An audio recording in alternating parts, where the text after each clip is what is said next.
ওয়াহদাহু লা শারীকা লাহ ওয়া আশহাদু আন্না মুহাম্মাদান আবদুহু ওয়া রাসূলুহু আম্মা বাদ ফাইন্না খায়রাল হাদিসি কিতাবুল্লাহ ওয়া খায়রাল হাদিউ মুহাম্মাদিন সাল্লাল্লাহু আলাইহি ওয়াসাল্লাম ওয়া শাররুল উমুরি মুহদাসাতুহা ওয়া কুল্লু মুহদাসাতিন বিদআহ ওয়া কুল্লু বিদআতিন দালালাহ ওয়া কুল্লু দালালাতিন ফিন্নার। আসসালামু আলাইকুম ওয়া রাহমাতুল্লাহি ওয়া বারাকাতুহু। আপনি জানেন আমরা একটা বই ধরে পড়তেছি, the authority and the importance of the Sunnah. English বইটার নাম, বাংলা বইটার নাম সুন্নাহর কর্তৃত্ব মর্যাদা, দলিল হিসাবে সুন্নাহর গ্রহণযোগ্যতা। আমরা এই হালাকার নাম দিয়েছি সুন্নাহর কর্তৃত্ব গুরুত্ব। মুর্শিদা সিদ্দিকের যে আছে আপনার চ্যানেল আছে, সেখানে আপনারা দেখবেন যে এই নামে প্লে লিস্টটা লাগানো আছে, 26টা পর্ব আছে। আজকে 27তম পর্ব হচ্ছে, শেষের দিকে আমরা বইটার।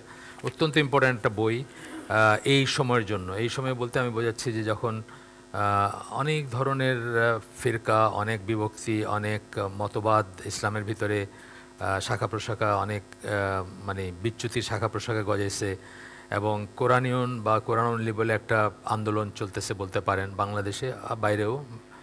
মূলত বাইরের থেকেই আসছে এটা, কিন্তু বাংলাদেশে এখন বেশ প্রবল একটা যেখানে মানে লেমেন যারা সাধারণত সাধারণ মুসলিম যারা মানে আপামর যাদেরকে আমরা বলি, বা অন দ্য স্ট্রিট যারা রাস্তার উপরে যে কাউকে যদি জিজ্ঞেস করেন, তাদের সেই ডিফেন্স মেকানিজমটা নাই, বা তাদের সেই জ্ঞানটা নাই যে তারা একটা কোরআনিয়নদের একটা ধরেন সংশয় সৃষ্টিকারী কোনো একটা কথার যে জবাব দিবেন, বা সেটাকে যে মানে সেটার যে মোকাবেলা করবেন, সেটুকু নাই। সেই সব ব্যাপারে একটু জ্ঞান দানের উদ্দেশ্যে এই হালাকাটা শুরু হয়। এটা একটু স্কলারলি বইটা, কিন্তু তারপরেও যেভাবে এটাকে সাজানো হয়েছে সবাই বুঝে আসার কথা।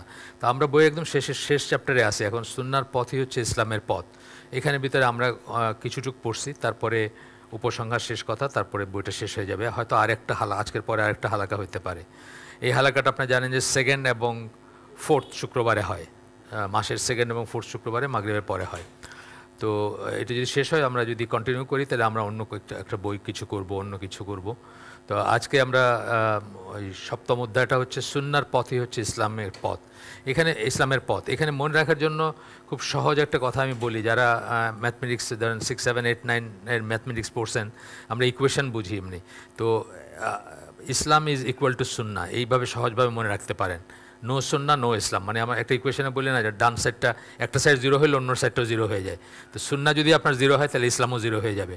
কারণ নামাজ, রোজা, হজ, জাকাত থেকে শুরু করে যত ইবাদতের ব্যাপার আছে, আপনি যদি সুন্নাহকে অস্বীকার করেন, তাহলে সেগুলো এক্সিস্টই করে না।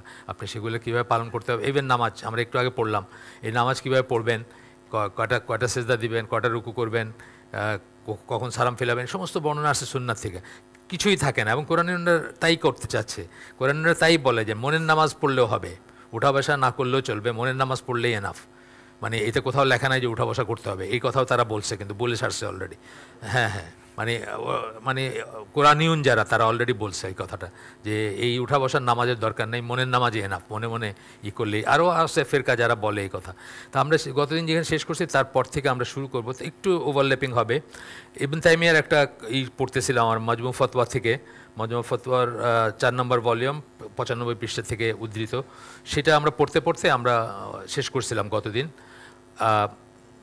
ইবন তাইমিয়া বলেন, সুন্নাহ হাদিসের লোকজন বলতে যাদের বোঝানো হচ্ছে, সুন্নাহ হাদিসের লোক কি আহলুল হাদিস অথবা আহলুস সুন্নাহ ওয়াল জামা, এই কথাগুলো বলতে আমরা যাদের বোঝাই।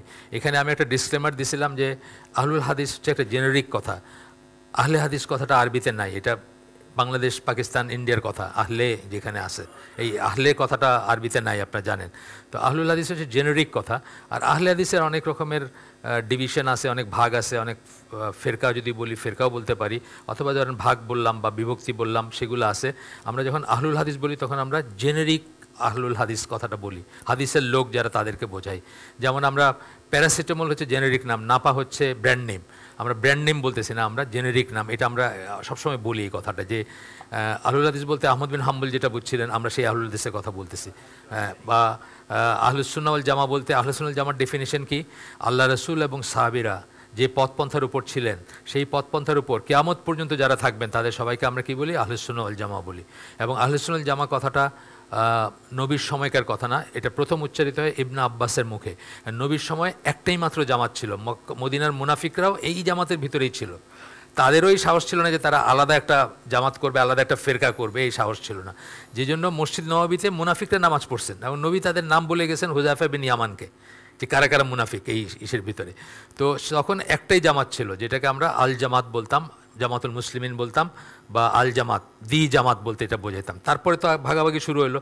তো এখন দরকার আছে এটা ডিফাইন করার যে আহলুস সুন্নাহ জামা কারা। তো ইবনে আব্বাসের মুখে প্রথম উচ্চারিত হয়, পরবর্তী স্কলাররা নাসিরউদ্দিন আলবানী সহ, মানে সেই উনি তো এই গত শতাব্দীর স্কলার, তো উনি সহ সবাই কিন্তু এই টার্মটা ইউজ করছেন এইটা বোঝাইতে যে যারা রাসূল সাল্লাল্লাহু আলাইহি ওয়াসাল্লাম এবং সাহাবীরা যে পথপন্থার উপর ছিলেন সেই পথপন্থার উপর যারা থাকবে তারাই হচ্ছে আহলুস সুন্নাহ ওয়াল জামা। তাদেরকে আমরা কখনো আহলুল হাদিস বলি, তাদেরকে আমরা ফিরকাতুন নাজিয়া বলি, তাদেরকে তাইফা মনসুরা বলি, তাদেরকে আহলুল আসার বলি। আহলুল আসার হচ্ছে সাহাবীদের কথা যেটা, সেটাকে আমরা আসার বলি। রসুলের কথা বা কাজকে হাদিস বলি, সাহাবীদের কথাকে আমরা আসার বলি। এই সব কটা বলতে একই জিনিস বোঝায়, যে কথা নাম বললাম আর কি। তো এটাতে আমরা যেন না হই, কোনো রকম না থাকে আমাদের ভিতরে, সংশয় না থাকে। তো বলতেছেন সুন্নাহ হাদিসের লোকজন বলতে ইবনে তাইমিয়া বলতেছেন যাদের বোঝানো হচ্ছে তারা কেবল ওই সব লোক নয় যারা হাদিস পড়ে থাকেন, লিখে থাকেন বা অন্যের কাছে হস্তান্তর করে থাকেন। খালি লিপিবদ্ধ করলেই সে হাদিসের লোক না, আহলুল হাদিস না আসে। হাদিসের লোক বা আহলুল হাদিস কারা বলতে বোঝানো হয় কাদের? সেই সমস্ত লোকজন যারা হাদিসসমূহকে সঠিকভাবে অনুধাবন করার মাধ্যমে, সেগুলোর আপাত ও গভীরতর অর্থ বোঝার মাধ্যমে সেগুলোকে সংরক্ষণ করে এবং ওই সব হাদিসকে বাহ্যিকভাবে এবং অন্তরে অনুসরণ করে থাকে, শুধু সংরক্ষণ করা না। হাদিস সংরক্ষণ কিন্তু কাফেররাও করছে। কাফেররা বলতে বা হাদিস কম্পাইল করছে কাফেররাও। আপনি দেখবেন যে এই মানে ওয়েস্টার্ন ওয়ার্ল্ডে এমন আছে অনেক যে হয়তো ইসলামকে খাটো করতে গিয়া বা অন্য কোনো কারণে হাদিসের শিক্ষা গ্রহণ করছে। হ্যাঁ, ইগনাস গোল্ডজায়ার, আমি যেমন একজনের নাম বলছিলাম, ইহুদি, তারপরে শাক বলে একজন ছিল, বা এই ইদানিংকালের ডব্লিউ মন্টগোমারি ওয়াট বা এই ধরনের আরও মানুষ আছে যারা বেসিক্যালি কাফের, কিন্তু তারা হাদিসের পড়াশোনা করছে বা হাদিসের সংরক্ষণ করছে, বা সংরক্ষণ ওই সেন্সে না, আমাদের সেন্সে সংরক্ষণ না, মানে তারা কালেকশনটা করছে যেন তারা এটা নিয়ে কাটাছেড়া করতে পারে বা দেখতে পারে, ভুল ধরতে পারে আমাদের, ইত্যাদি ইত্যাদি। তো সেই জন্যই যে যারা কি করবে, গভীরতার অর্থ বুঝবে এবং বাহ্যিকভাবে এবং অন্তরে অনুসরণ করবে, এটা খুব ইম্পর্টেন্ট জিনিস।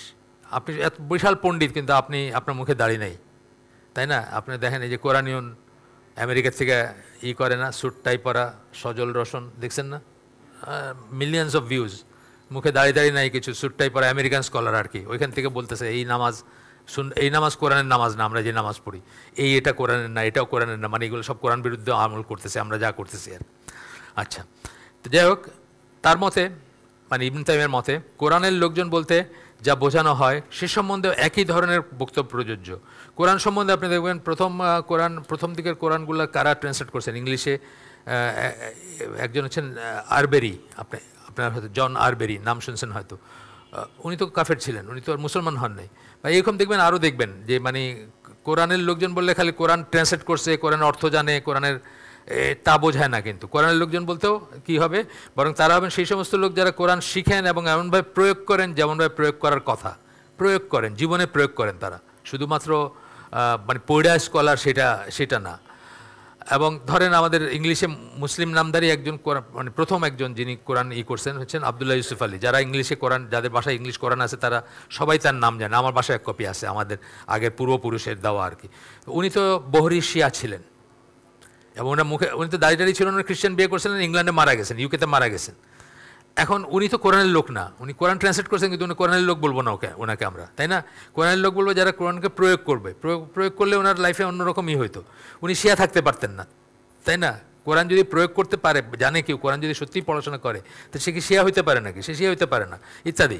যাই হোক, তো বলতেছেন যে যারা ওই ধরনের লোকজন সম্বন্ধে ন্যূনতম যা বলা যায় তা হচ্ছে এই যে তারা কোরআন ও হাদিসকে ভালোবাসেন, তারা কোরআন ও হাদিসের সঠিক অর্থ বোঝার চেষ্টা করেন এবং সেগুলো নিজের জীবনে প্রয়োগ করার চেষ্টা করে থাকেন। তাইলে আমরা তাদেরকে বলবো কোরআনের লোক। আর নাইলে শুধুমাত্র কোরআন পড়ছেন, ট্রান্সলেট করছেন বা ব্যাখ্যা করছেন কোথাও, বা আছে অনেক আছে এরকম, মানে শিয়া ইসের কোরআন আছে অনেক, বা ইন্ডিয়াতে অনেক ছিল আগে বা এখনও আছে, ইন্ডিয়াতে বা বাইরেও আছে।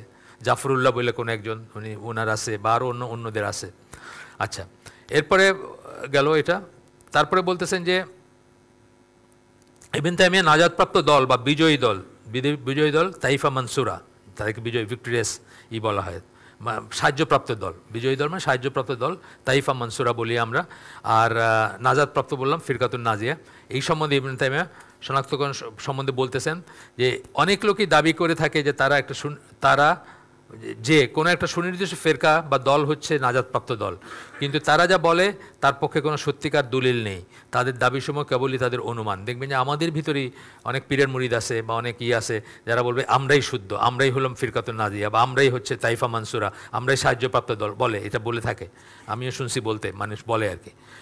তো তারা দাবি করে যে তারা হচ্ছে সুন্নাহর লোকজন এবং যারাই তাদের বিরোধিতা করে তারাই হচ্ছে উৎপতগামী। এটা খুব ভয়ঙ্কর একটা জিনিস যে আমাদের নানা রকমের জামাত থাকতে পারে। নানা রকম জামাত বলতে কি, ধরেন শান্তিনগর যুব সংঘ, এটাও একটা জামাত। এটা ইসলামের জামাত না ওইভাবে, কিন্তু এটা একটা জামাত। ইসলামের কাজ করলে আমরা ইসলামের জামাতও বলতে পারি, কিন্তু এটা আল জামাত না, এটা মনে রাখবো। মানে এটা কখনোই ভাবার উপায় নাই যে এর বাইরে যারা আছে সবাই ভ্রান্ত আর এইখানেই থাকলে খেলে ঠিক। এটা যদি একটা দলও হয়, ধরেন একটা পলিটিক্যাল দলও হয়, বাংলাদেশের পলিটিক্যাল দল আছে 80টার মতো বোধহয় আছে, আপনার নানা রকম নামমাত্র হইল ইসলামী দল আছে 80টা বা এরকম কিছু। তো সবাই মনে করতেছে যে আমারটাই ঠিক, আমার বাইরে যে আস অ্যান্ড দেম, আমার বাইরে যে সে আর একদম একদম ভ্রান্ত, একদম একদম ধ্বংস হয়ে গেল, একদম নষ্ট হয়ে গেল, না, এটা মনে করা যাবে না। তো আমরা আগে বলছি, আবার বলতেছি যে স্ট্রাকচারাল জামাত, যেটা স্ট্রাকচারাল মানে একটা সুনির্দিষ্ট কাঠামোর জামাত, এটা পৃথিবীতে এক্সিস্ট করে না এখন, কিন্তু আকিদা মানহাজ ভিত্তিক জামাত এক্সিস্ট করে। কথাটা বুঝছেন? মানে ওই আকিদা ওই মানহাজে যারা আছে তারা যে যেখানে থাকুক পানির বিন্দুর মতো, তাদেরকে যদি আমরা একসাথে নিয়ে আসি তাহলে একটা বড় পানির হবে, তাদের ভিতরে আর কোনো তফাৎ থাকবে না, তা একটা বড় পানির গ্লোবিউলে পরিণত হবে, এই রকমের ব্যাপার যে যেখানে আছে। কিন্তু স্ট্রাকচারাল জামাতটা নাই। আমরা দোয়া করি, আমরা আশা করি ইনশাল্লাহ হবে, আবারও কোনো একজন খলিফার আন্ডারে বা আবারও কোনো একজন আমিরের আন্ডারে সারা পৃথিবীর মুসলমান একত্রিত হবে, তখন আমরা বলবো যে হ্যাঁ এখন স্ট্রাকচারাল জামাত আছে। কিন্তু স্ট্রাকচারাল জামাত নাই, কিন্তু নীতিগতভাবে বা আকিদা মানহাজের জামাত এখনও আছে, যে যেখানে আছে সবাই সেই জামাতের অংশ। আর আমরা সেটা হইতে চাই। সেটা আমি বলতেছি না, আপনারা খোঁজ করে নিজেকে সেটার উপর নিয়ে যেতে চেষ্টা করেন মৃত্যুর আগে, তাই না? আমরা সবাই সেটার হয়ে, কারণ ওই একটার কথা রাসূল সাল্লাল্লাহু আলাইহি ওয়াসাল্লাম বলছেন যে এটা জান্নাতে যাবে, বাইগুলো জাহান্নামে যাবে, এটা বলছেন না? তো সেই একটার কে না চাবে যে সেই একটার উপর আমরা চলে যাই, একটার উপর আমরা প্রতিষ্ঠিত হই। খোঁজ করেন আপনারা পড়েন, আপনার পড়াশোনা করেন, আপনারা যাচাই করেন কারা মানে সেই জামাত বলতে মানে সেই পদ্ধতির উপর কারা আছে। নট নেসেসারি একটা ফ্ল্যাগটা নেয় একটা অফিস থাকবে, এই কথা আমরা বলতেছি না। আচ্ছা, এরপরে কিন্তু তাদের ওই সমস্ত বিশ্বাস যদি নবী সাল্লাল্লাহু আলাইহি ওয়াসাল্লাম অন্য কারোর কাছ থেকে এসে থাকে, অথবা তাদের দলের নেতা যদি নবী সাল্লাল্লাহু আলাইহি ওয়াসাল্লাম ছাড়া অন্য কেউ হয়ে থাকে, এটা খুব ইম্পর্ট্যান্ট একটা কথা, যে যেখানে আছে আমাদের লিডারকে রাসূল সাল্লাল্লাহু আলাইহি ওয়াসাল্লাম, এটা অতি অবশ্যই আপনাকে মানতে হবে বা বুঝতে হবে। হ্যাঁ, টেম্পোরারিলি আমি একটা সংঘবদ্ধ থাকতেছি, শান্তিনগর যুব সংঘ, এটার একজন ধরেন প্রেসিডেন্ট আছে, কিন্তু এর কাছে আমি মানে মেজর বায়াত মাইনর বায়াত এটার কথা বলছি আমরা আগে। মেজর বায়াত হচ্ছে শুধুমাত্র আল জামাতের আমিরের কাছে নিতে হবে বা আল জামাতের আমিরের আনুগত্য। মাইনর বায়াত কি, আমি আর উনি চিটাং যেতেছি, তা আমরা আপনাকে আমি আমির মানলাম, এটা একটা মাইনর বায়াত হইতে পারে বা একটা মাইনর আন্ডারস্ট্যান্ডিং হইতে পারে। চিটাং গেলে শেষ, বা চিটাং থেকে ঘুরে ঢাকায় আসলে আপনার আমিরত্ব শেষ, কিন্তু ওইটা হবে শুধুমাত্র আল জামাতের আমিরের কাছে, যেটা মেজর বায়াত যেটা। এই জন্য অনেক স্কলার বায়াত কথাটা ব্যবহার করতে চান না, মাইনর বায়াতের ব্যাপারে বায়াত ব্যবহার করতে চান না। বায়াত মানে কি, আপনার কাছে মোটরসাইকেল কিনবো, আমি 10,000 টাকা ঠিক করছি, আপনার পুরান একটা মোটরসাইকেল, হাত মিলাইলাম, কালকে সকালে টাকা দিব, এটাও বায়াত, এটাও একটা ট্রানজ্যাকশন হইলো আপনার সাথে, কিন্তু আপনার সাথে আমার এর বাইরে কোনো লয়্যালটি নেই, এটা বোঝার ব্যাপার আছে। আচ্ছা, তো বলতেছেন যে তাদের দলের নেতা ছাড়া অন্য নবী ছাড়া যদি অন্য কেউ হয় এবং তার কাছে যদি তার সমস্ত থাকে মানে আনুগত্য থাকে, তাহলে বুঝতে হবে সমস্যা আছে তার। কারণ আমরা কি বলি, আমরা বলি যে আবু বকর ওমরও আমাদের কাছে কেউ না যখন নবীর কথা আসবে। আমরা জানি এটা, ইবনে আব্বাসের সেই হাদিসটা যে আমি ভয় করতেছি তোমাদের উপর আকাশ থেকে পাথর বর্ষিত হবে। আমি বলতেছি রাসূল সাল্লাল্লাহু আলাইহি ওয়াসাল্লাম এটা বলছেন, তোমরা বলতেছো আবু বকর আর ওমর বলছে। আবু বকর ওমর কে? মানে এটা ইবনে আব্বাসের কথা। ইবনে আব্বাস সাহাবী এবং তার লিসনার কারা ছিলেন? আইদার সাহাবী অথবা তাবেই, তাই তো ছিলেন, সেখানে বলতেছেন। তাহলে ওমর আবু বকর যদি কেউ না হন, তা আমাদের এখনকার লিডার ফিডার যারা আছে, যারাই যেখানে মানে হুজুর, লিডার, আমির, পীর যাই হোক, সে কে? তাহলে আমাদের নেতা হইতে হবে কি, মানে কোয়েশ্চেন নেতা, যেটা ইনফলিবল যাকে বলি, যিনি ফেল করবেন না কখন, কে? রাসূল সাল্লাল্লাহু আলাইহি ওয়াসাল্লাম।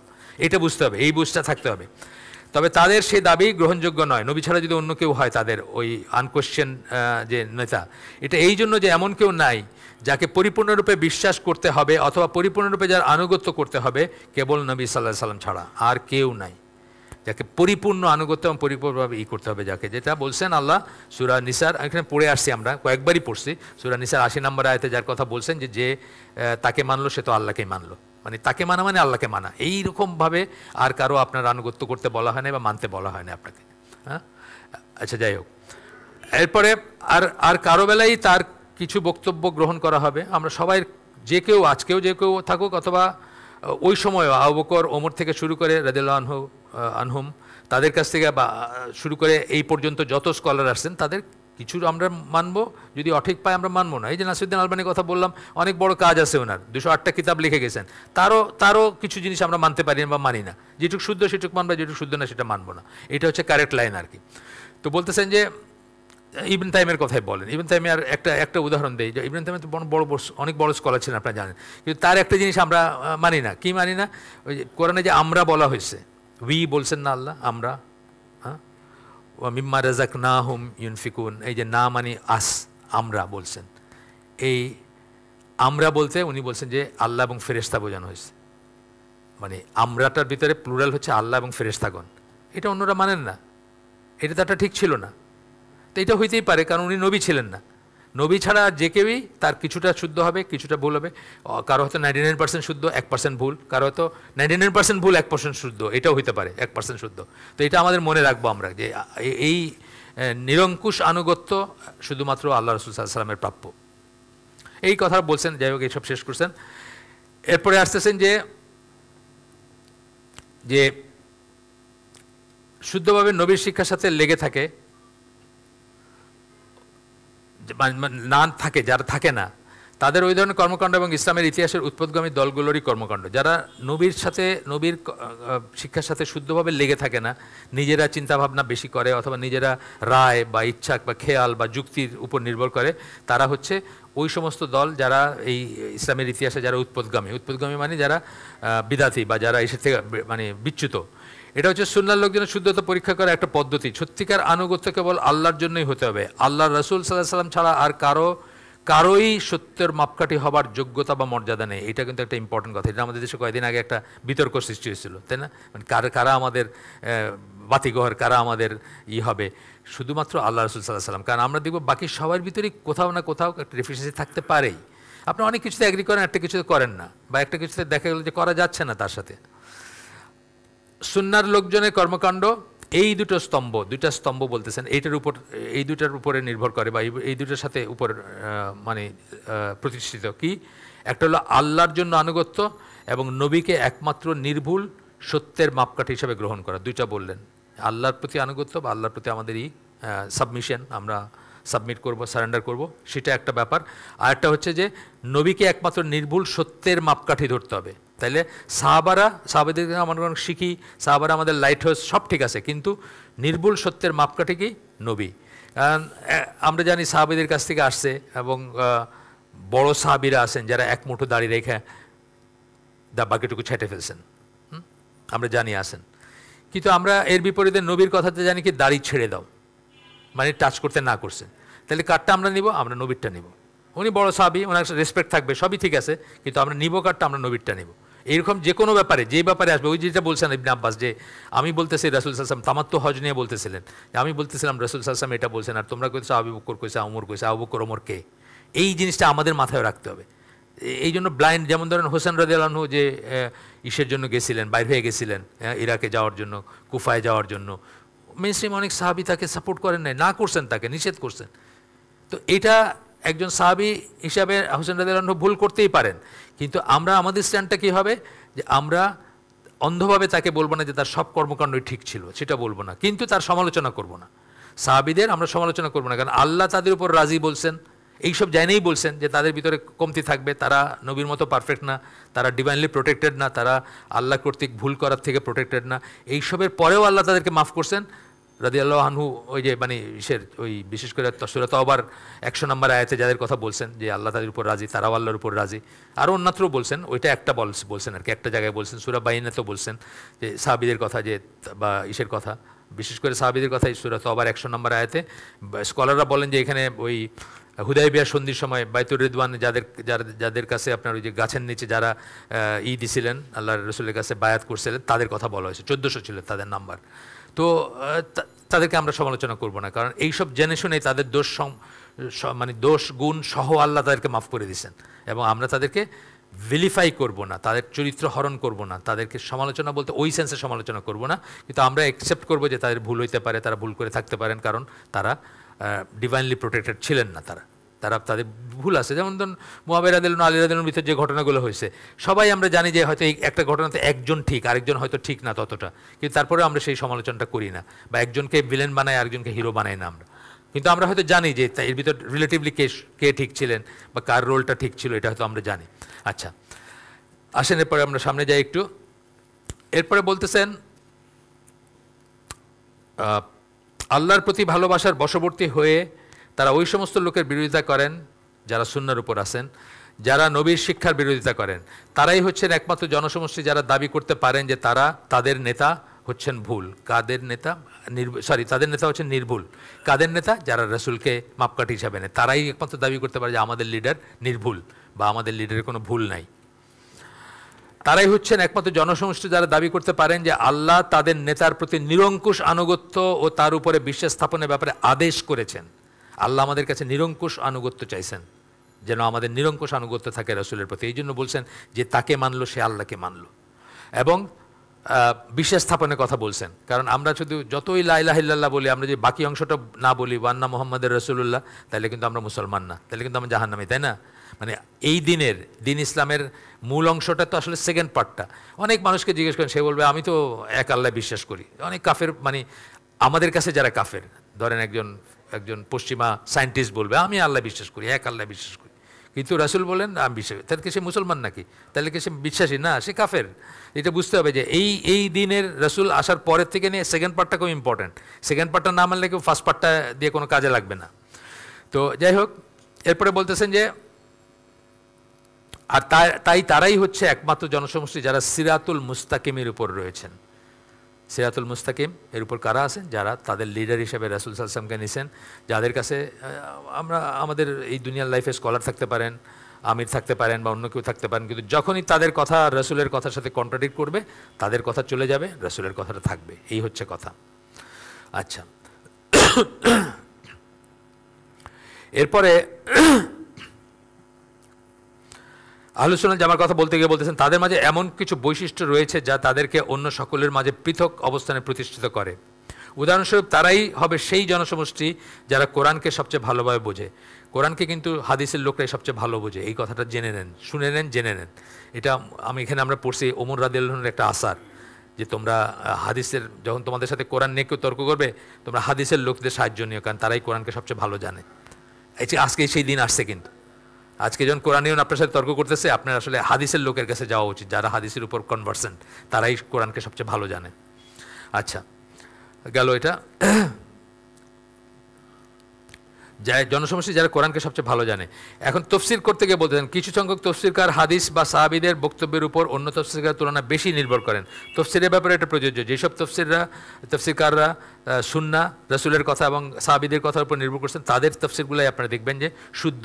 ওই সমস্ত তফসিরকারের তফসিরই সবচেয়ে বেশি ত্রুটি ও উৎপদগামী চিন্তাভাবনা দেখতে পাওয়া যাবে, যারা কিনা তাদের ব্যাখ্যার জন্য সুন্নাহ ও সাহাবীদের উপর নির্ভর করেছেন সবচেয়ে কম। যারা ব্যাখ্যার জন্য সুন্নাহ বা সাহাবীদের উপর নির্ভর করেন নাই, হাদিসের উপর নির্ভর করেন নাই, নিজের রায়, নিজের চিন্তা ভাবনা, আমার মনে হইতেছে, I think, in my opinion, তাদেরটাই দেখবেন সবচেয়ে ত্রুটিযুক্ত। তাদের অনেক আছে না, এখনকার মডার্ন দিয়ে অনেক তফসির আছে না, অনেক মানুষের তফসির সায়েন্স দিয়ে, আপনার ফিজিক্স দিয়ে, অ্যাস্ট্রোনমি দিয়ে করার চেষ্টা করছে। এই ব্যাপারে রাসূলের কী কথা, সাহাবীদের কী কথা, সেসবের ধারে না। এই জন্য আমাদের কাছে তফসির যখন করে, বাংলায় বললে আমরা এই মুহূর্তে বাংলায় বলে আবু বকর জাকারিয়া ভাইয়েরটা বলি, রিকমেন্ড করি যে ওটা দেখেন। ইংলিশে বললে আমরা তফসিরে সাদি বলি বা তফসির তাবারি বলি, বা আরবিতে তফসিরে সাদি আছে বা তাবারির তফসির আছে, সেগুলো বলি। ক্লাসিক্যাল তাফসিরগুলো বলি আমরা। কিন্তু এই যুগে, কম্পিউটার যুগে, অনেকে বলেন কম্পিউটার যুগে তো নবীর মানে এই যুগে আমরা অনেক কিছু জানি যেটা ওই সময়ের মানুষ জানতেন না। তো তাই যদি হইতো, তাহলে নবীকে এখন জন্ম দেওয়া হইতো, তাকে তখন জন্ম দিয়ে বলা হয়েছে যে কিয়ামত পর্যন্ত তার এটা ভ্যালিড থাকবে। তার মানে যে জ্ঞান কোরআন বোঝার জন্য দরকার, সেটা তখনই সাফিসিয়েন্ট ছিল। এখনকার আপনার কম্পিউটার আর এই কোয়ান্টাম মেকানিক্স দিয়ে বুঝতে হবে না কোরআন, সেটাই সাফিসিয়েন্ট ছিল। আচ্ছা, এরপরে বলতেছেন যে নবী সাল্লাল্লাহু আলাইহি সাল্লাম শিক্ষার উপর নির্ভরতা না থাকায় আয়াতসমূহ সঠিক অর্থ বোঝায় তাদের কোনো বোঝার কোনো উপায় ছিল না, তারা আয়াতসমূহকে সঠিকভাবে বুঝতে পারবে না এবং কেবল নিজস্ব বুদ্ধিমত্তার উপর ভিত্তি করে, যে রায় বিল রায় যেটাকে আমরা বলি, নিজের বুদ্ধিমত্তার উপর খালি নির্ভর করে যদি আপনি করেন, তারাই কোরআনে ব্যাখ্যা করতে বাধ্য হন। এই সম্বন্ধে কোনো সত্যিকারের জ্ঞান ছাড়াই যে কোরআন প্রথম কার কাছে অবতীর্ণ হয়েছিল এবং তা ঠিক কী সম্বন্ধে কথা বলছিল, দুইটা জিনিস বললেন। একটা হচ্ছে কোরআন কার কাছে অবতীর্ণ হয়েছিল, রাসূলের কাছে, আর কী সম্বন্ধে কথা বলতেছিল এটা জানতে হলে কী করতে হবে, তখনকার হিস্ট্রিটা জানতে হবে, তখনকার রাসূলের লাইফ বা সিরা বা অন্য সাহাবীদেরই তখনকার পরিবেশ কার এসে, যেমন একটা উদাহরণ দিয়েছেন এখানে সূরা আহজাবের ৩৭ নম্বর আয়াত, যেখানে জায়েদ রাদিয়াল্লাহু আনহুর নাম উচ্চারিত হয়েছে। এখন আপনি যদি না জানেন জায়েদ কে ছিলেন, তার সাথে রাসূলের কী সম্পর্ক ছিল, আপনি এই আয়াতের মিনিং করতে পারবেন, তাফসীর করতে পারবেন? কীভাবে করবেন? আপনি জায়েদ কি জানেন না, কী ঘটনা বলা হচ্ছে সেটা জানেন না, আপনি কীভাবে করবেন? সম্ভবই না আপনার জন্য। সুতরাং আপনার ওই সময় যার কাছে হয়েছিল, যে কথাটা বলতেছেন যে কোরআন প্রথম কার কাছে অবতীর্ণ হয়েছিল, রাসূলের কাছে, তার লাইফটা জানতে হবে, তার লাইফের ঘটনা জানতে হবে, তার লাইফের ব্যক্তিত্বগুলো জানতে হবে। এই যে জায়নাব রাদিয়াল্লাহু আনহা, জায়েদ রাদিয়াল্লাহু আনহু, তাদের সাথে তার সম্পর্ক কী ছিল, একজন ডিভোর্স করলেন, তারপরে তার ওয়াইফকে আল্লাহ তার সাথে বিয়ে দিলেন, এই ঘটনাগুলো জানতে হবে না, নাহলে আপনি তাফসীর করবেন কী করে এটা? তো এবং তা ঠিক কী সম্বন্ধে কথা বলছে সেটাও জানতে হবে। সেটা জানতে গেলেও আপনাকে কিন্তু ওই লাইফ জানতে হবে, ওই সময়ের কথা জানতে হবে। অনেক কোরআনের অনেক আয়াত দেখবেন আপনি, এটা আছে যে ওই সময় কী নিয়ে কথা বলতে, সেটা বুঝতে হলে আপনার ওই সময়কার ঘটনা জানতে হবে, ওই সময়কার হিস্ট্রি জানতে হবে, ওই সময় রাসূলের লাইফ সম্বন্ধে জানতে হবে। ওয়াহি কী সম্বন্ধে কথা বলছে সেই ব্যাপারে একটা সত্যিকার অনুভূতি থাকার জন্য যে পরিবেশ প্রতিবেশে ওয়াহি নাজিল হয়েছিল, অর্থাৎ মদিনায় যেখানে বা মক্কায় যেখানে হয়েছিল, সে সম্বন্ধে এবং সেই পরিবেশের সংশ্লিষ্ট ব্যক্তিদের সম্বন্ধে একটা নিশ্চিত জ্ঞান থাকার প্রয়োজন রয়েছে। আপনার একটা নিশ্চিত জ্ঞান থাকতে হবে যে এটা কার প্রসঙ্গে বলা হলো, কেন বলা হলো, এটার সাবজেক্টটা কে। যেমন ধরেন যে একটা আয়াত আছে যে রাসূলকে জাজ মানার ব্যাপারে, একটা আয়াত আছে যে রাসূলকে বিচারক মানতে হবে সকল ব্যাপারে, তারা ততক্ষণ পর্যন্ত মুমিন না যতক্ষণ সকল ব্যাপারে মানে বিবাদ বিসংবাদ, সূরা নিসার ৬৫ নম্বর আয়াত, হ্যাঁ, এটা এইখানে বলা হয়েছে যে ততক্ষণ পর্যন্ত তারা মুমিন না যতক্ষণ তারা সকল বাকবিদণ্ডার আপনার উপর না দেয়, মানে আপনার উপর বিচার, এবং তারপরে শুধু দিয়ে না, শুধু বিচারের ভার দিয়ে না, যে রায় আপনি দিবেন তার ব্যাপারে কোনো গ্রামলিং থাকবে না, তাদের ভিতরে কোনো রকম নেই, কোনো অসন্তোষ থাকে না। এখন আসে না মানে অনেক কিছু, আমাদের মেয়েরা বলে এটা আল্লাহ কী করলেন, পুরুষ মানুষের 4টে বিয়ে করতে দিলেন, আমাদের একটাই, এটা হলো গ্রামলিং, তাই না? গ্রামলিং থাকতে পারবে না, এই ধরনের যত কিছু আছে। তখন রসুলকে বিচারক মানার, এখন কি রসুল যে শরিয়া রেখে গেছেন, যে কোরআন হাদিস রেখে গেছেন, তার কাছে সমর্পণ করা, ইসলামী বিধানের কাছে সমর্পণ করা। তো এইটা মানে এটার পিছনে একটা ঘটনা আছে। এই জুবাইর রাদিয়াল্লাহু আনহুর বাগানে পানি ধরে রাখছিলেন, তার নেইবার এসে করছিল, নেইবার এসে কমপ্লেন করছিল।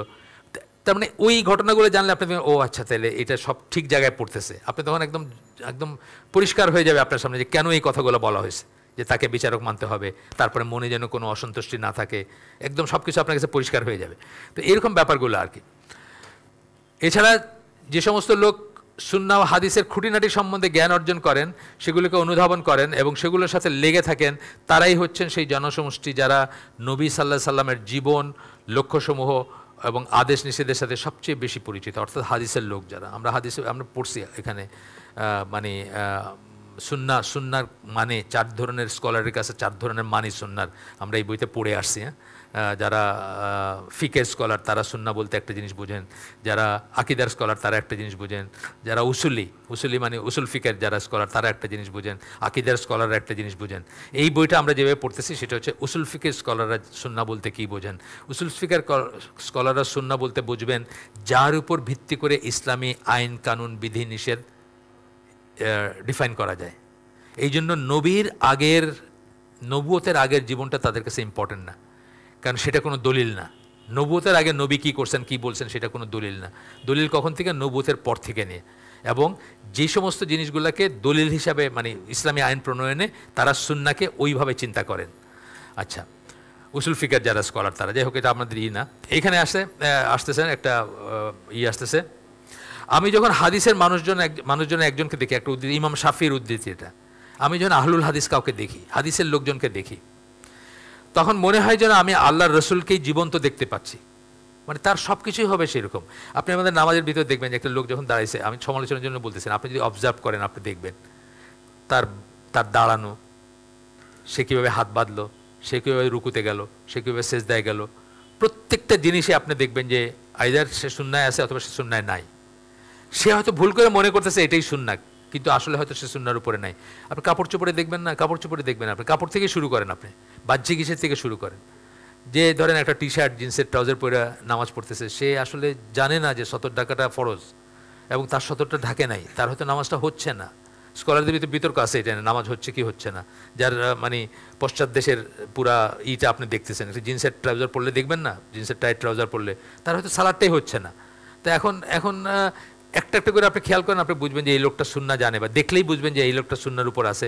তার শুধুমাত্র বাহ্যিক না, তার আচার আচরণ চাল চলন সব কিছু মিলাই আপনি বুঝবেন। এটাই বলছেন ইমাম শাফি, যে আমি যখন হাদিসের মানুষজনকে দেখি, মানুষজনের একজনকে দেখি, আহলুল হাদিসের একজনকে দেখি, মানুষজন বলতে আহলুল হাদিস বোঝাচ্ছেন, তখন মনে হয় যেন আমি আল্লাহর রসুলকে জীবন্ত দেখতে পাচ্ছি। এইটা হওয়া উচিত। এখন আমাদের দেশে ব্যাপারটা অন্যরকম হয়ে গেছে। আমি মানে ইসের নামাজ পড়তাম, ওই যে অনেক দিন নামাজ পড়ছি ইসে, ওই যে আলামিন মসজিদ, ঢাকায় আহলে হাদিসের যে মানে প্রধান, মোহাম্মদপুরে প্রধান, 60-70% মানুষের দাঁড়িয়ে নাই। তো কিসের আহলুল হাদিস বলেন আপনি? পড়ছেন না? 60-70% মানুষের দাঁড়িয়ে নেই। তো আহলুল হাদিস কেউ কি মানে খালি পায়ে পায়ে পা টাকনু লাগানো আর বুকে হাত আর রাফিয়াত দেন করলে আহলুল হাদিস হলো? আপনি বুঝতেছেন না কি বলতে? পরিপূর্ণরূপে এই যে যেটা ইমাম শাফি বলতেছেন, দেখলে আপনি বুঝবেন না হ্যাঁ এ হলো ইসের লোক। তো আমাদের এগুলো বোঝার ব্যাপার আছে, কারণ একজন আহলুল হাদিস কী করে প্রচলিত পলিটিক্স করতে পারে? আমাদের দেশে যে প্রচলিত পলিটিক্স, এটা কীভাবে করতে পারে সে? যা কিছু প্রচলিত পলিটিক্স আছে না আমাদের দেশে, ভোট দেওয়া বলেন, জিন্দাবাদ দেওয়া বলেন, রাস্তা অবরোধ করা বলেন, জ্বালাও পড়াও বলেন, কী করে করতে পারে একজন আহলুল হাদিস যার নাম করতে পারে? পারে না। তো এইগুলো বোঝার ব্যাপার আছে। আচ্ছা, এরপরে বলতেছেন, এটা ওই ইমাম শাফিরই একখানে উদ্ধৃত, যারা হাদিস অনুসরণ করেন এবং যারা হাদিস শাস্ত্রের ছাত্র, এই জন্য আমি বলি যারা আগামীতে যারা যাবেন, যারা মদিনায় যাবেন বা সৌদি আরবে পড়তে যাবেন, চেষ্টা করবেন হাদিস চুজ করতে। ভালো লাগতে হবে সেটাই। আমার নাতি এখন তো এসে গেছে এই যে রিয়াদে জামিতুল ইমামে, সে অবশ্য দাওয়া এবং উসুলুদ্দিন মানে আকিদা, ওইটা চুজ করছে সে। তার এখন ইন্টারেস্ট ওইটাতে আমি জোর করি নাই, কিন্তু আমি চাইতেছিলাম যে হাদিসের স্কলার হয়ে আসুক। হাদিসের স্কলার কম, কিন্তু সংখ্যায় কম, আমাদের ইসের ভিতরেও কম, আমাদের আলেম যারা আছেন তাদের ভিতরেও। আমাদের তো যাদেরকে আমরা সবসময় রেফার করি তাদের তো ডক্টর আবু বকর জাকারিয়া আকিদার, ডক্টর সাইফুল্লাহ ফিকের, ডক্টর মঞ্জুরুল্লাহি উসুল ফিকের, মানে ইসের মানে আকিদা স্কলার কি বলে ইসের ওই হাদিসের স্কলার কম আমাদের ভিতরে। তো যাই হোক, আপনারা যদি ভবিষ্যতে কেউ যান, চেষ্টা করবেন হাদিস নিয়ে পড়াশোনা করতে ইনশাআল্লাহ। হাদিস অনুসরণ করেন, হাদিস শাস্ত্রের ছাত্র তারা হচ্ছেন ওই সমস্ত লোক যারা সাধারণ মানুষ, যারা কেবল কদাচিৎ নবীর বক্তব্যে স্বর্ণাপন্ন, তাদের চেয়ে নবীর বাণী সম্বন্ধে অনেক বেশি সচেতন। আমরা যেন ওয়ান্স ইন এ ওয়াইল আমরা একটা হাদিস শুনলাম, সেটা হচ্ছে তারা অনেক বেশি সচেতন। আপনি ইমাম নওয়াবির 40 হাদিস এবং ওটার ব্যাখ্যা পড়ে দেখেন, রিয়াদুস সালিনের ব্যাখ্যা আছে, ওইটা পড়ে দেখবেন যে কত ডিপ স্টাডি তাদের। আমার কাছে 6 খণ্ডে আছে ইসের আপনার মোহাম্মদ বিন সালেহ আল উসাইমিন, উনি যে ওনার স্টুডেন্টদের পড়াইছেন, ওইটাই পড়ানোটাকে নোট করে বই হয়েছে। উনি বই লেখা যান নাই, কিন্তু ওইটাকে কম্পাইল করে বই লেখা। 6 খণ্ডে ইংলিশে পাবেন আপনি, দারুস সালামের আছে, IAPH-এর আছে, আপনার এই যে রিয়াদুস সালেনের ব্যাখ্যা। আপনাদের একটা হাদিসের কত কথা আছে এটার ভিতর, কত কিছু জানার আছে। প্রথম হাদিসটা যেটা ইন্নামাল আমালু বিন্নিয়াত, ওই হিজরতের কথা, কত কিছু জানার আছে ওইটাতে। একটা হাদিস জাস্ট আমি কোনোদিন পড়বো, আমি দেখি এখানে আল্লাহ যদি তৌফিক দেন অন্তত একটা হাদিস পড়বো এখানে ওইটার থেকে, আল্লাহ যদি ইনশাআল্লাহ যদি বেঁচে থাকি, ওই রিয়াদুস সালেনের যে ব্যাখ্যাটাও মোহাম্মদ বিন সালেহ আল উসাইমিনের থেকে। তো যাই হোক, তো বলতেছেন যে একটা উদাহরণ দিচ্ছেন, ইনি যেহেতু আমেরিকান, এই যে ভদ্রলোক আমেরিকাতে ইমাম এবং কনভার্টেড মুসলিম, জন্মান্তরিত মুসলিম, উনি উদাহরণ দিচ্ছেন যে বেটোফনের সঙ্গীত বা পিকাসোর চিত্রকর্ম, পিকাসোকে একজন বড় আর্টিস্ট ছিলেন, তাই না? ওনার একটা ছবি ধরেন 13 মিলিয়ন পাউন্ড বা 13 মিলিয়ন, 1,30,00,000 পাউন্ডে বিক্রি হয়েছে। পাউন্ড, নট টাকা। আপনি আমার এনে দেখেন, আমি যদি না জানি, আমি বলবো কত, 300-400 টাকা, গুলিস্তানের মোড় থেকে কিনছেন না? আমার ফিলিং তো এটাই হবে, এত বছরের পুরানো ছবি, আমি তো চিনি না ওটা কী জিনিস। কিন্তু পিকাসোর এক্সপার্ট যে সে একবার তাকে বলবো এটা তো মানে চুরির ডাকাতের জিনিস, ওরা তো জানেন না এগুলো যেভাবে রাখে তারা, ওই মিউজিয়ামে রাখে যেগুলো। একই কথা বেটোফেনের ওই সিম্ফনি, আমি যদি এটার সাথে পরিচিত নাই, আমার কাছে এটা মানে বিরক্তিকর একটা জিনিস মনে হবে। ঘোড়ার লেঙ্গুর দিয়ে তামার তার পচাইতেছে, একটা ঘোড়ার লেঙ্গুর দিয়ে তামার তার কাটার চেষ্টা করতেছে, এটা জানেন তো? এটা ভায়োলিনের বাংলাদেশি সংস্করণ আর কি। যে বুঝে না সে বলতেছে ঘোড়ার লেঙ্গুর, ওইটা ওই যেটা এরকম করে যেটা থাকে, আর এটা হলো তামার তার, তো ঘোড়ার ল্যাঙ্গুয়েজ তামার তার কাটার চেষ্টা করতেছে। তা আমি বলবো সেরকম, কারণ আমি এটা বুঝি না, কিন্তু যারা বোঝে সিমিলারলি সুন্না, যারা সুন্নার লোক তারা প্রতিটা স্টেপে বুঝবে যে আপনি সুন্নার উপর আসেন কিনা, অথবা আর কেউ আসে কিনা, বা এটা সুন্না কিনা। যেমন আমি আপনাদের ক্লাসিক্যাল উদাহরণ দিয়েছি না, যে আমরা আমাদের দেশে মুসাফা করি কীভাবে, এইভাবে ধরে নিয়ে এরম এরম এরম এরম করি, আমরা মনে করি এটা সুন্না, তাই না? অথচ সুন্না কি, মুসাফার সুন্না কি? আমরা যেটাকে ইংলিশ হ্যান্ডশেক বলি ওটা হলো মুসাফার সুন্না। মুসাফা কথাটা মানে হচ্ছে করতলের সাথে করতল, হ্যাঁ, তালুর সাথে তালু ঘর্ষণ করবেন বা লাগবে, তাহলে হলো ইংলিশ হ্যান্ডশেক যেটা, এটাই মুসাফা। কিন্তু কিন্তু আমরা ভক্তি করে কী করি, এরকম করে নিয়ে এসে এরকম করে এটা মনে করি বেশি পায়াস বেশি, বিকজ আমরা সুন্না জানি না। তো না জানলে সুন্না পালন করবেন কেমন? এই জন্য মানে ওই যেটা বলতেছেন পিকাসোর ছবি, যে ওইটার মর্ম বুঝে সে ওইটা দেখেই বুঝবে যে এটা সুন্না, যে সুন্না জানে সে দেখেই বুঝবে যে এটা সুন্না। আর বাকিরা সুডো সুন্না, মানে ওগুলো ভুয়া জিনিসটারে সুন্না মনে করে খুব, আপনি দেখবেন খুব মানে কি বলবো, ভক্তি পরে সালাম ফিরানোর পরে মাথায় হাত দিয়ে কি যেন পড়ে, তাই না? খুবই ভক্তি পরে করতেছে কিন্তু, এবং অন্য মানুষ কিন্তু ইমপ্রেস, তার ভক্তি দেখা, তার ভাবসাব দেখে মনে করতেছে এই লোকটা কত পায়াস, কিন্তু সে তো জিনিসটা জানেই না যে এটা সালাম ফেরানোর পরে কোন জিনিসটা বলা সুন্নাহ, তাই না? ইমিডিয়েটলি কী করাটা সুন্নাহ সেটা সে জানেই না, সে শুনেই নাই কোনো দিন। তো এইটাই বলতেছেন আর কি, যে পিকাসো বা বেটোফেন যেরকম, মানে এরকম সুন্নার লোক যারা, তারা একবারে দেখে বুঝবে ও এটা এরকম, ওটা ওইরকম, মানে এটা তো ওই জিনিস না, যা করতেছে এটা তো ওই জিনিস না। আচ্ছা, যখন মানুষের মাঝে উৎপদগামী চিন্তাসমূহ অথবা নতুন কোনো বিষয় উদিত হয়, উৎপদগামী চিন্তা মানে বিদাতি চিন্তাগুলো, অথবা নতুন কোনো বিষয় উদিত হয়, তখন সুন্নাহ সম্বন্ধে তার গভীর জ্ঞানের সুবাদে সেই সমস্ত স্কলারগণ তৎক্ষণাৎ শনাক্ত করতে পারেন যে ওইসব নতুন ধ্যান ধারণা নবীর সম্বন্ধে তারা যা জানেন তার সাথে সঙ্গতিপূর্ণ নয়। একজন যিনি সুন্নাহ সম্বন্ধে জানেন উনি বুঝবেন যে না, এটা তো হইল না, এইটা কি করতেছে। বা এই যে আপনি ওই যে ইসের সময় ওইখানে কি হচ্ছে, এই যখন ইকামত হচ্ছে, আশহাদু আন্না মুহাম্মাদুর রাসূলুল্লাহ, তখন চুপ করতেছে। তো যিনি জানেন উনি বলবেন এটা কী করে, কিন্তু যিনি জানেন না তার কাছে মনে হয় খুব ভক্তি ভরে, মানে দারুণ একটা কাজ করতেছে, তাই না? এই কথাটাই বলতেছেন এখানে, যে একদম দেখার সাথে সাথেই বুঝবে যে এর সুন্নাহর সাথে সঙ্গতিপূর্ণ নয়। তাই আল্লাহর ইচ্ছা এবং করুণায় তারা সিরাতুল মুস্তাকিম থেকে বিচ্যুত হওয়ার সম্ভাবনা মুক্ত। যারা এগুলো জানবেন, যারা হাদিসের স্কলার, তারা সিরাতুল মুস্তাকিম থেকে ইনশাআল্লাহ সরে যাবেন না, এবং তারা দিনটাকে প্রিজার্ভ করবেন, নেক্সট জেনারেশনের কাছে দিয়ে যাবেন, বা এক জেনারেশন থেকে আরেক জেনারেশনের কাছে দিয়ে যাবেন।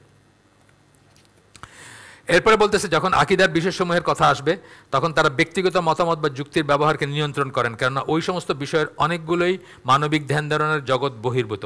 আকিদার বিষয়গুলো কোনো রকম ইস্তেহাদ, কোনো রকম মতামত, কোনো রকম বুজুর্গ, কোনো রকম শায়েক কারোর উপর নির্ভরশীল না, শুধুমাত্র ওয়াহির উপরে। ওয়াহির দুইটা সোর্স, কোরআন এবং সুন্নাহ, বা ওয়াহি মাতলু এবং ওয়াহি গায়ের মাতলু, ওইখান থেকে নিতে হবে আকিদার ব্যাপার।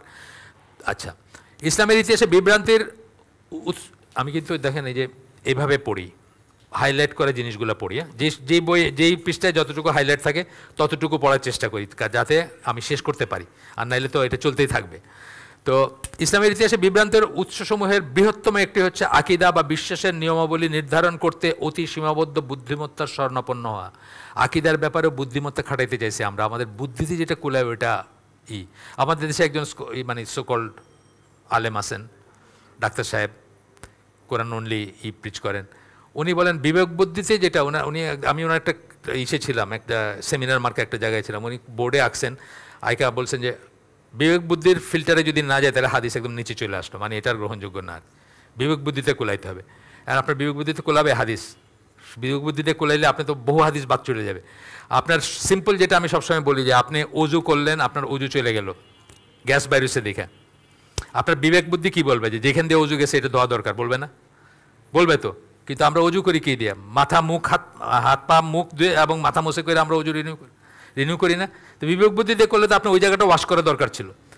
এইটা একটা সাধারণ উদাহরণ দিলাম, এই ধরনের অসংখ্য উদাহরণ দিতে পারবো যে বিবেক বুদ্ধি দিয়ে আপনি হাদিসের এগেন্সে বিবেক বুদ্ধি টিকবে না, বা এটাই উসুল, এটাই নিয়ম, এটাই মূলনীতি, যে যদি আপনার বুদ্ধিতে না কোলায় কিন্তু নসটা যদি সহি হয়, টেক্সটটা যদি সহি হয়, হাদিসটা যদি সহি হয়, ওইটা স্ট্যান্ড করবে, আপনার বিবেক বুদ্ধি গোল্লায় যাবে।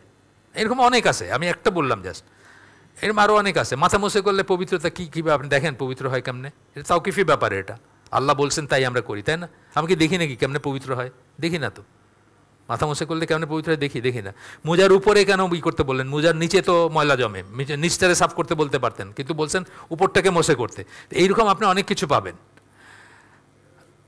তো এখন বলছেন ইসলামের গেল, সীমাবদ্ধ বুদ্ধিমত্তা স্বর্ণাপন্ন। আমাদের বুদ্ধিমত্তা সীমাবদ্ধ, এটা বুঝতে হবে। আল্লাহর সাথে আমাদের কোনো প্রপোর্শন নাই, আল্লাহর সাথে আমাদের ইন্টেলেক্ট বুদ্ধির কোনো প্রপোর্শন নাই। ওইসব চিন্তাধারার জনগণ যদিও এটা দাবি করে থাকেন যে সবচেয়ে নিশ্চিত যুক্তিভিত্তিক প্রমাণের উপর ভিত্তি করেই তারা তাদের প্রচেষ্টা চালিয়েছেন, যে কেউ একটু অনুসন্ধান করলেই দেখতে পাবে তারাই হচ্ছেন ওই সমস্ত লোকজন যাদের ভিতর সবচেয়ে বেশি মতবিরোধ দেখা দেয়, এরকম যারা বিবেক বুদ্ধির উপর যারা নির্ভর করছেন তাদের লোকদের কিছু কিছু নেতৃস্থানীয় ব্যক্তিদের আমরা দেখি, এইসব লোকদের মানে যারা বিবেক বুদ্ধির, তারা তাদের গোটা জীবন বিভ্রান্তের মধ্যে কাটিয়েছেন যতক্ষণ না শেষ পর্যন্ত সুন্নাহ হাদিস ও সাহাবীদের পথে ফিরে এসেছেন।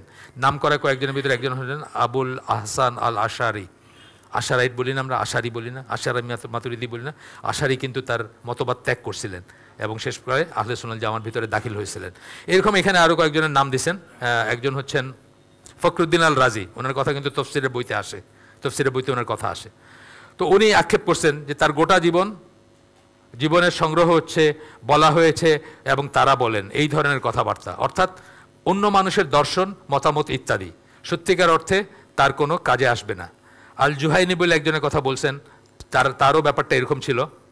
এবং আরেকজন আল জুহাইনির কথা বলছেন যে উনি আর শাহরিস্তানি ইলমুল কালামেরই ছিলেন। এই তিনজনই আক্ষেপ করে গেছেন শেষ জীবনে যে জীবনটা ওয়েস্ট করে দিলাম, জীবনটা বরবাদ হয়ে গেল। আর আরেকজনের কথা বললাম আশারি, উনিও ওনার যে মতবাদটা এখন যে আশারি মতবাদ আছে ওইটা কিন্তু উনি ডিজন করছেন, উনি কিন্তু এটা ত্যাগ করছেন, উনি কিন্তু আহলে সুন্নাহ জামার পন্থা বা মতবাদে দাখিল হয়েছেন আর কি। যাই হোক, তো এটা গেল অনেকের কথা এখানে বললেন, যেটা আমি ফুটনোটের থেকে পড়ে শুনেলাম আপনাদের তিনজনের কথা। এরকম আরও আছেন।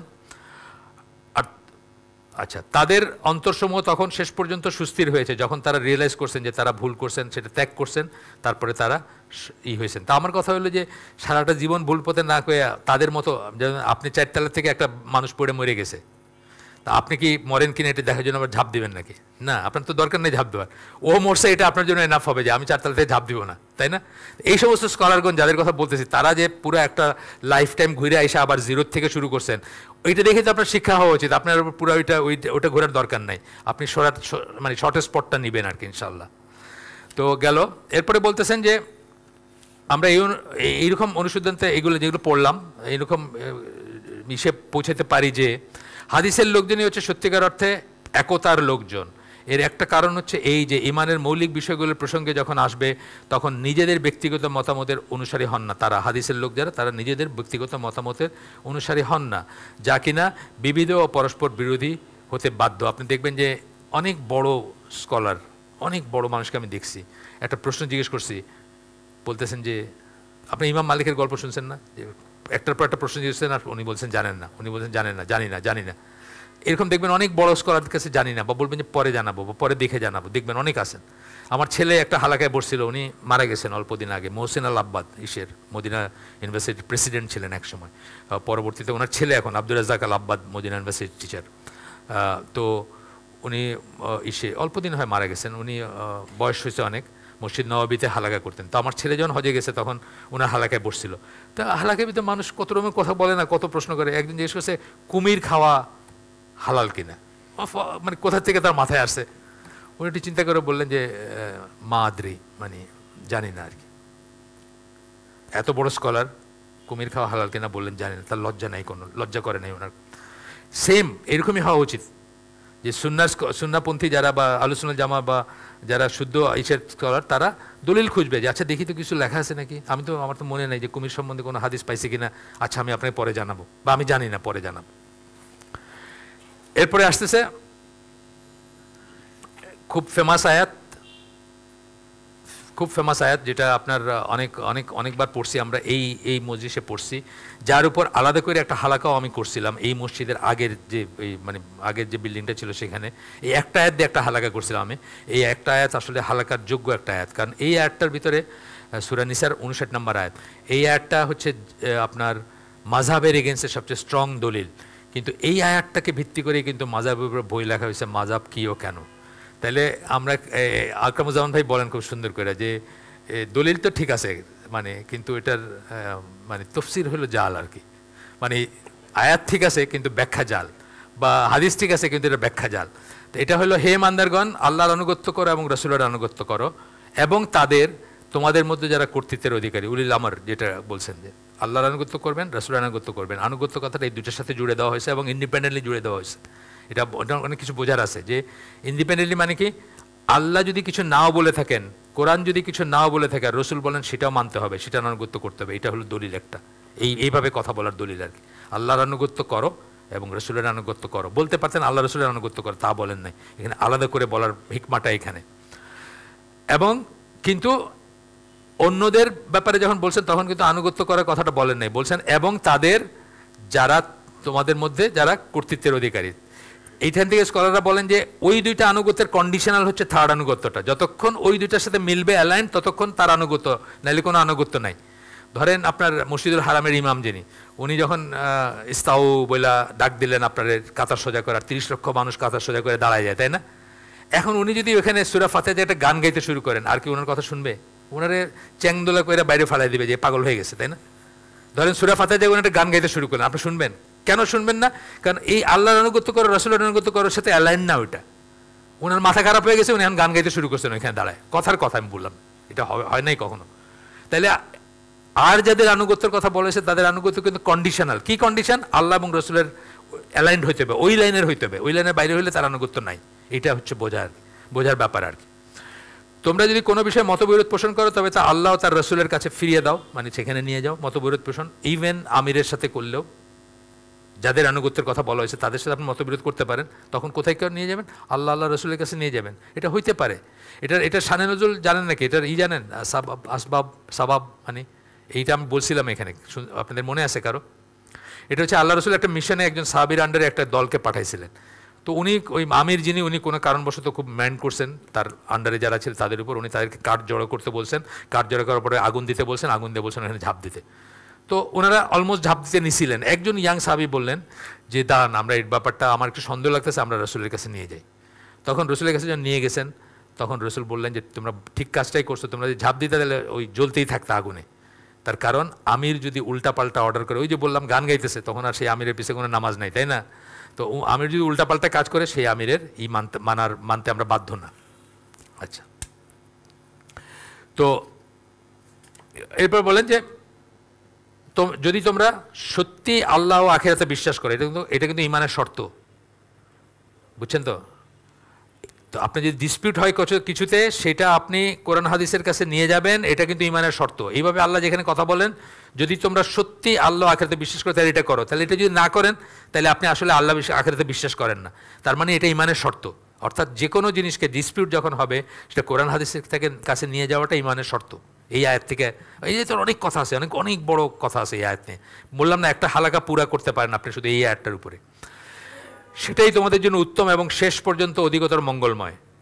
তারা তাদের ইচ্ছা বা ব্যক্তিগত মত অনুসরণ করেন না, বরঞ্চ তারা কোরআন ও সুন্নাহর শরণাপন্ন হন। এই আয়াত থেকে বলতেছেন ইমাম শাতিবি বলতেছেন যে কোরআন ও সুন্নাহই তাদের সকল মতবিরোধের অবসান ঘটাবে। তা না হলে এই আয়াতের আদেশ অর্থহীন হয়ে দাঁড়াবে। যদি কোরআন সুন্নাহর কাছে আপনি সকল মতবিরোধের জন্য না যান, তাহলে এই আয়াতটা মিনিংলেস হয়ে যায়, এই আয়াতটার কোনো মানে থাকে না এটা বলার, যেটা আমরা পড়লাম এখন। কে বলতেছেন? ইমাম শাতিবি 1300 সামথিং, 1320 বা এরকম, ইংরেজি 1300 সামথিংয়ে, স্প্যানিশ স্কলার আর কি শাতিবি। অনেক কাজ আছে ওনার, আলিফিসাম সহ আর অনেক বড় বড় কাজ আছে ওনার, বেদাতের উপরে অনেক শক্ত কাজ আছে ওনার।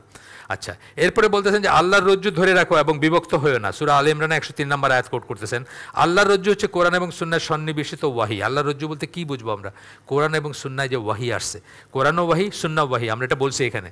ওয়াহি মাতলু, ওয়াহি গায়ের মাতলু। কিতাব ওয়াল হিকমা কোরআনের ভাষায়, কিতাব হচ্ছে কোরআন, হিকমা হচ্ছে সুন্নাহ। মানে সূরা জুমা সহ অনেক কটা জায়গায় আসছে কিতাব ওয়া হিকমা, কিতাব এবং হিকমা শিক্ষা দিতে বলছেন। কিতাব হচ্ছে কিতাব, হিকমা হচ্ছে সুন্নাহ, তাহলে দুইটাই ওয়াহি। আচ্ছা গেল। এরপরে সুন্নাহ হাদিসের লোকজন বলতে আসলে কি বোঝায়, কিছুটা আমরা অলরেডি সেরে আসছি। এখন একজন স্কলারের কাছ থেকে আমরা দেখব, উসমান জুমাইরিয়া, ওনার লেখার থেকে আমরা একটা পড়ব, উদ্ধৃতি পড়ব। কিছু কিছু মানুষ তাদের নবীকে অনুসরণ করার ব্যাপারটা কেবল একটি ক্ষেত্রে সীমাবদ্ধ করে ফেলেন, বাহ্যিক দিকগুলোর ক্ষেত্রে, এবং তারা বাকি সকল দিকের অবহেলা করে থাকেন। কিছু কিছু মানুষ যারা তাদের পাগড়ি, তাদের বাবড়ি চুল, তাদের জুব্বার লেন্থ, এইসবের ভিতরে সীমাবদ্ধ। আমরা এগুলো খাটো করে দেখতেছি না, কিন্তু উনিও বলবেন, কিন্তু শুধু এটার ভিতরে সীমাবদ্ধ করলে তো সমস্যা হয়ে গেল। তারা বলেন অমুক সুন্নার উপর রয়েছে কেননা সে তার দাড়ি বড় হতে দেয়, অথবা পরিচ্ছদের ঝুল কমিয়ে রাখে, মানে টাকনুর উপরে কাপড় পরা।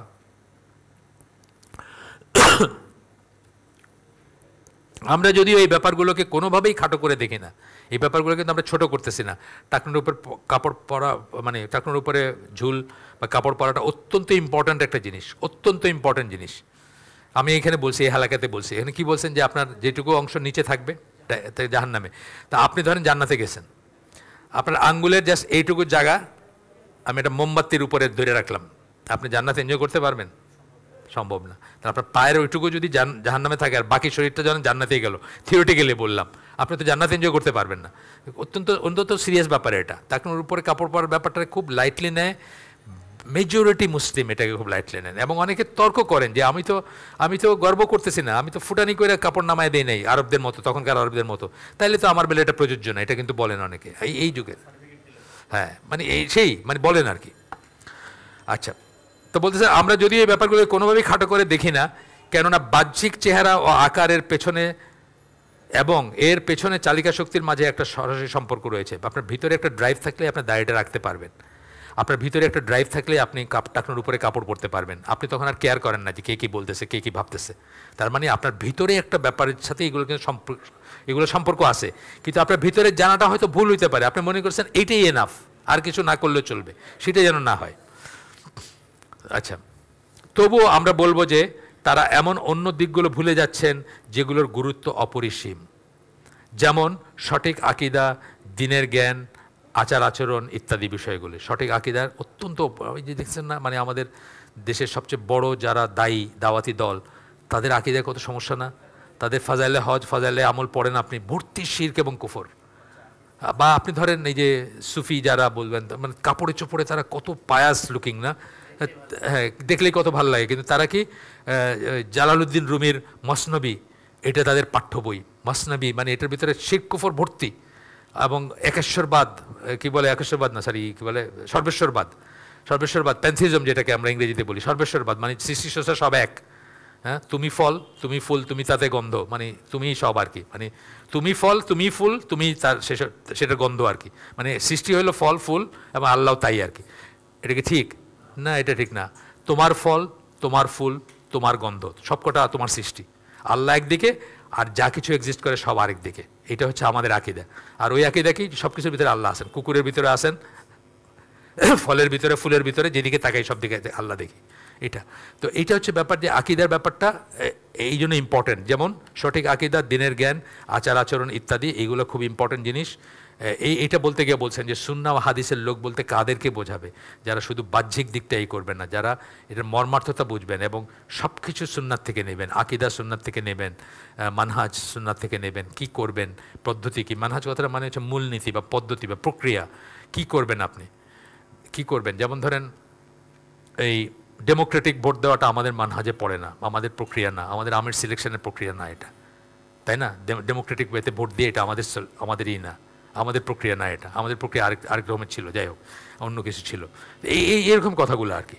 তো আমরা আজকের আয়োজন এখানে শেষ করে দিব। কয়েকটা প্রশ্ন আসছে, সেই জন্য আমি তো দূরে থাকি, আমি চলে যাব, একটু সময় লাগে যাইতে। সুবহানাকা আল্লাহুম্মা ওয়া বিহামদিকা আশহাদু আল্লা ইলাহা ইল্লা আনতা আস্তাগফিরুকা ওয়া আতুবু ইলাইক। আমরা যে শুনলাম তার ভিতরে ভালো কিছু শুনে থাকলে সমস্ত প্রশংসা আল্লাহর, আলহামদুলিল্লাহ। খারাপ কিছু শুনে থাকলে সমস্ত ব্যর্থতা আমার, এবং সেটা শয়তানের তরফ থেকে।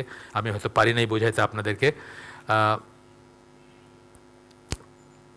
হিসনুল মুসলিমের একটু 19-20 আছে। আবু বকর জাকারিয়া ভাইয়ের যেটা সংকলন করা সেটা দেখতে পারেন। হিসনুল মুসলিম কোনটা পড়বেন এটা একজন প্রশ্ন করছেন। আবু বকর জাকারিয়া ভাইটা সবুজপত্র বা এরকম কারো বাইর করছে, এখানে থাকার কথা। সবুজপত্র, হ্যাঁ, কালো রঙের না, এটা ভালো, এটা দেখতে পারেন। আর ওই আমার কাছে যেটা আছে এটা পকেট বুক, এটা সৌদি আরব থেকে ওই ফ্রি ইচে ছিল। আমারটার বয়স দীর্ঘ 11 সাল, 13 বছর। এর ভিতরে সে কয়েকবার সৌদি আরব গেছে আসছে, কিন্তু ওটা আমি রাখি পকেট সাইজের আর কি। আবু বকর জাকারিয়া ভাইয়ের সাইজটা একটু পকেট না আর কি, ওটা একটু বড়। আচ্ছা, মৃত ব্যক্তির জন্য গোলাপ জল, আতর, আগরবাতি দেওয়া হয়, এগুলো দেওয়া কি সঠিক না? এরকম কোথায় দেওয়া হয়? না, এগুলোর কোনো ই না। ওই কর্পূর টাইপের একটা জিনিস আছে যেটা সুগন্ধি বা গন্ধ আটকায় রাখে এবং পচনটাকে দেরি করায়, পচন প্রক্রিয়া বা দুর্গন্ধ ই করে, সেটা তখনও ছিল, নবীর সময় ছিল, এখনও আছে, সেটা ঠিক আছে। কিন্তু এইগুলার আমি তো কোনো ই জানি না, এগুলার কথা জানি না। আপনি যেগুলো বলছেন এগুলো আমাদের মিলাদে দেয়। তো আপনি যেগুলোর কথা জিজ্ঞেস করছেন, মিলাদে যখন ছোটোবেলায় মিলাদ পড়তাম তখন খুব, হ্যাঁ দেয় নাকি? আচ্ছা, আমি জানি না। আমি যেটা জানি যে একটা, হ্যাঁ একটা এই যে আপনার ওই যে কর্পূর টাইপের একটা জিনিস আছে, ওটার সুগন্ধ আছে, ওটা দুর্গন্ধ দূর করে বা ওটা পচন প্রক্রিয়াটাকে ডিলে করে, সেটা দেওয়া হয়। আচ্ছা, কোরআন তেলাওয়াতের সময় সেজদার আয়াত পড়লে ওই আয়াত অন্য কেউ শুনলে কি সেও সেজদা করতে হবে, অথবা সেজদার আয়াতের বাংলা অর্থ পড়লেও কি সেজদা করবে? না, এটা নিয়ে একজন প্রশ্ন করছেন। আমি এক্স্যাক্টলি এই মুহূর্তে দলিলটা বলতে পারবো না, কিন্তু এটা করার দরকার নেই। যিনি তেলাওয়াত করতেছেন শুধু তার জন্য এটা প্রযোজ্য। আসসালামু আলাইকুম মোহতারাম শায়েক, আপনাকে কল্যাণের উপর রাখুন। আমার প্রশ্ন হচ্ছে, ইমানের সর্বনিম্ন স্তর হচ্ছে পাপ দেখলে ঘৃণা করা। এর ভিত্তিতে যারা পর্নোগ্রাফি দেখে তাদের বিধান কি? পর্নোগ্রাফি যে দেখে সেও হয়তো যদি সে মুসলিম হয়, তার যদি ইমান থাকে, সেও হয়তো রিয়েলাইজ করে যে জিনিসটা খারাপ। অনেক সময় একটা জিনিস খারাপ রিয়েলাইজ করেও মানুষের এতে এন্ডালজড হইতে পারে। এই জন্য আমরা একটা কথা বলি যে একটা লোক সারা জীবন সুদের ব্যাংকে চাকরি করছে, খুব খারাপ জিনিস না? খুব খারাপ। আল্লাহ বলছেন তার সাথে যুদ্ধ ঘোষণা করা, যারা সুদ ছাড়বে না।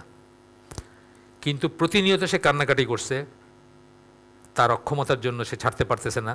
তার বাসায় 14টা প্লেট পড়ে, সে এই চাকরিটা ছাড়লে আরেকটা চাকরি নিশ্চয়তা নাই। তার মনটা কাঁদে, সে তওবা করে, সে আল্লাহর কাছে কান্নাকাটি করে, কিন্তু তবুও সে বাধ্য হয়ে সেটা করতেছে। ধরেন করতেছে, এই লোকটা কিন্তু মুসলিম, কিন্তু ফাসিক হয়তো। আরেকটা লোক কোনোদিন সুদ খায় নাই, কোনো সুদের ব্যাংকে চাকরি করে নাই, সুদ খায় নাই, কিন্তু সে মনে করে সুদটা ঠিকই আছে, এটা এটা আসলে হারাম হওয়া উচিত হয় নাই। সে কি কাফের? তাই না? সে কিন্তু কাফের। সে কিন্তু খারাপ কাজটা করে নাই, কিন্তু খারাপ কাজটাকে খারাপ মনে করে নাই। দুইটার ভিতরে তফাৎ আছে। কিন্তু এখন পর্নোগ্রাফি ধরেন ব্যভিচারের কাছাকাছি যদি আপনি ধরে নেন, যেটা তো টেকনিক্যালি ব্যভিচার এক ধরনের না, মানে আমরা ভার্চুয়াল রিয়েলিটি বলি না, এটা ভার্চুয়াল ব্যভিচার আর কি। তাই যদি করে, তাহলে ব্যভিচারের সময় কী বলছেন? আবু হুরায়রা রাদিয়াল্লাহু আনহু একটা হাদিস আসছে না, যে ইমানটা হ্যাঙ্গিং থাকে, বডি ছেড়ে চলে যায় ওই সময়টায়, পরে আবার তার ভিতর প্রবেশ করে। তাহলে সেভাবে আমরা দেখব জিনিসটা, সেভাবেই আমরা এটাকে করবো ইনশাআল্লাহ। এবং তাকে, সে যতক্ষণ নিজেকে মুসলিম বলতেছে এবং সে যতক্ষণ এটাকে জায়েজ বলতেছে না যে এইটা ঠিকই আছে, ততক্ষণ পর্যন্ত আমরাও তাকে মুসলিম বলবো, গুনাহগার মুসলিম বলবো। দোয়া চাইলে তার জন্য দোয়া করব, সালাম দিলে তার উত্তর দিব, বা যে রাইটগুলো আছে, সে যদি মারা যায় তার জানাজায় যাব, গুনাহগার মুসলিম হিসাবে যাব আর কি, সেটা মনে করব। তার জন্য তাকে ভয় করব, তার জন্য যে তার পরিণতি জানি কী হয়। কিন্তু যতক্ষণ সে কুফর পর্যায়ে করতেছে না, ততক্ষণ আমরা মনে করবো না যে তার ইমান চলে গেছে আর কি। হ্যাঁ, ঠিক আছে। তাহলে আজকে শেষ করে দিই, আমি উঠে যাব এখন ইনশাআল্লাহ। আসসালামু আলাইকুম ওয়া রাহমাতুল্লাহি ওয়া বারাকাতুহু।